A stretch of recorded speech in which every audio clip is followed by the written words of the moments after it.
ಇನ್ನು ರೇಣುಕಾಸ್ವಾಮಿ ಕೊಲೆ ಕೇಸ್ನಲ್ಲಿ ದರ್ಶನ್ ಈಗ ಆಲ್ರೆಡಿ ಮತ್ತೆ ಜೈಲ್ ಪಾಲಾಗಿದ್ದಾರೆ. ಕಳೆದ ಬಾರಿ ಎಡವಟ್ಟು ಮಾಡಿ ಸಂಕಷ್ಟಕ್ಕೆ ಸಿಕ್ಕಾಕೊಂಡಿದ್ದಂತ ಅಧಿಕಾರಿಗಳು ಈ ಬಾರಿ ಮಾತ್ರ ಬಹಳ ಅಲರ್ಟ್ ಆಗಿದ್ದಾರೆ. ಜೈಲಿನ ರೂಲ್ಸ್ಗಳೆಲ್ಲ ಬಿಗಿಯಾಗಿದ್ದು ದರ್ಶನ್ ಕಂಬಿ ಹಿಂದೆ ಕಂಗೆಟ್ಟಿದ್ದಾರೆ.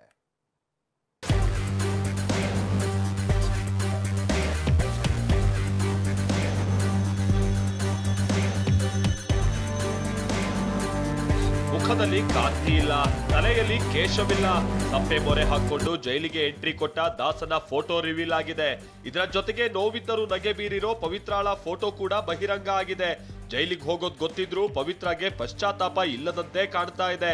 ಆದ್ರೆ ದರ್ಶನ್ ಮುಖ ಡಲ್ ಆಗಿದ್ದು ತಾನು ಮತ್ತೆ ಲಾಕ್ ಆಗ್ತೀನಿ ಅನ್ನೋದನ್ನ ಮೊದಲೇ ಅಂದಾಜಿಸಿದ್ದಾರಂತೆ. ಇದನ್ನ ಜೈಲು ಸಿಬ್ಬಂದಿ ಮತ್ತು ಸಹಚರರ ಜೊತೆ ಹೇಳಿಕೊಂಡಿದ್ದಾರೆ.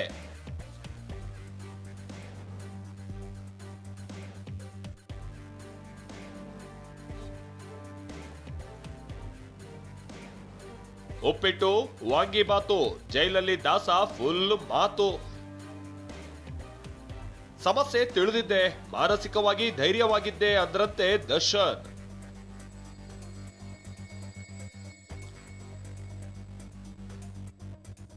ಜಾಮೀನು ಯಾಕೆ ರದ್ದು ಮಾಡಬಾರ್ದು ಅಂತ ವಿಚಾರಣೆ ವೇಳೆ ಸುಪ್ರೀಂ ಕೋರ್ಟ್ ಹೇಳಿದ್ದ ದಿನವೇ ದರ್ಶನ್ ಕುಗ್ಗಿ ಹೋಗಿದ್ರು ಎನ್ನಲಾಗ್ತಿದೆ. ಮತ್ತೆ ಜೈಲಿಗೆ ಹೋಗೋದನ್ನ ಅಂದಾಜಿಸಿದ್ದಾರಂತೆ. ಹೌದು, ಸದ್ಯ ಪರಪ್ಪನ ಅಗ್ರಹಾರ ಸೇರಿರುವ ದರ್ಶನ್ ಎರಡನೇ ದಿನ ಸಹಜವಾಗಿದ್ದು, ಜೊತೆಗೆ ಜೈಲಿನ ಸಿಬ್ಬಂದಿ ಹಾಗೆ ಸಹಚರರ ಜೊತೆ ಸಹಜವಾಗಿ ಮಾತನಾಡ್ತಾ ಇದ್ದಾರೆ. ಸುಪ್ರೀಂ ಕೋರ್ಟ್ ಬೇಸರ ವ್ಯಕ್ತಪಡಿಸಿದ್ದಾಗಲೇ ಸಮಸ್ಯೆ ಬಗ್ಗೆ ಅರಿತಿದ್ದೆ, ಮುಂದಾಗುವ ಸಮಸ್ಯೆ ಬಗ್ಗೆ ತಿಳಿದಿದ್ದೆ, ಹೀಗಾಗಿ ಮಾನಸಿಕವಾಗಿ ಧೈರ್ಯವಾಗಿದ್ದೆ ಅಂತ ಹೇಳ್ಕೊಂಡಿದ್ದಾರಂತೆ.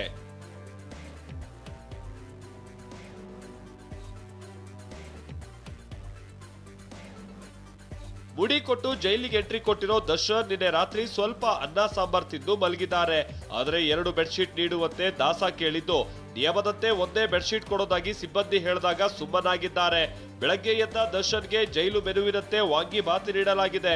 ಅತ್ತ ಮಹಿಳಾ ಬ್ಯಾರಕ್ನಲ್ಲಿ ಸೈಲೆಂಟ್ ಆಗಿದ್ದ ಪವಿತ್ರ ಎರಡನೇ ದಿನ ಸಹಕೈದಿಗಳ ಜೊತೆ ಮಾತನಾಡ್ತಾ ಕಾಲ ಕಳೀತಾ ಇದ್ದಾರೆ.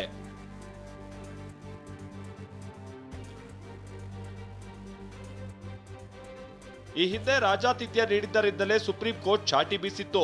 ಹೀಗಾಗಿ ಪರಪ್ಪನ ಅಗ್ರಹಾರದ ಅಧಿಕಾರಿಗಳು ಹೆಜ್ಜೆ ಹೆಜ್ಜೆಗೂ ಕಣ್ಣಿಟ್ಟಿದ್ದಾರೆ.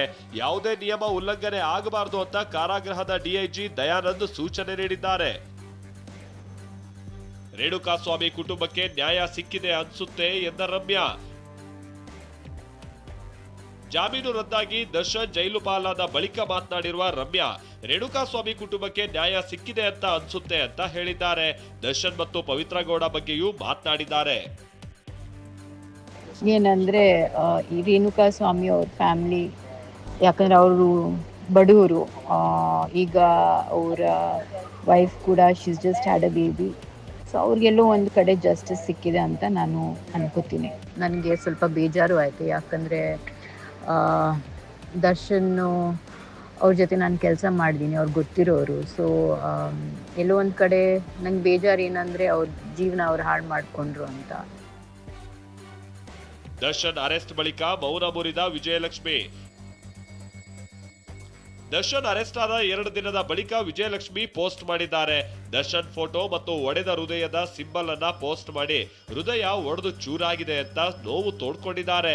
ಅಭಿಮಾನಿಗಳಿಗೂ ದರ್ಶನ್ ಸಂದೇಶವನ್ನ ಕಳಿಸಿದ್ದಾರೆ ಅಂತ ಮತ್ತೊಂದು ಪೋಸ್ಟ್ ಮಾಡಿದ್ದಾರೆ. ನನ್ನ ಸುಖದಲ್ಲಿ ಭಾಗಿಯಾಗಿ ಕಷ್ಟದಲ್ಲಿ ಬೆನ್ನೆಲುಬಾಗಿ ನಿಂತ ನಿಮ್ಮ ಪ್ರೀತಿಯ ಅಭಿಮಾನಕ್ಕೆ ನಾನು ಜೀವನ ಪರ್ಯಂತ ಆಭಾರಿ.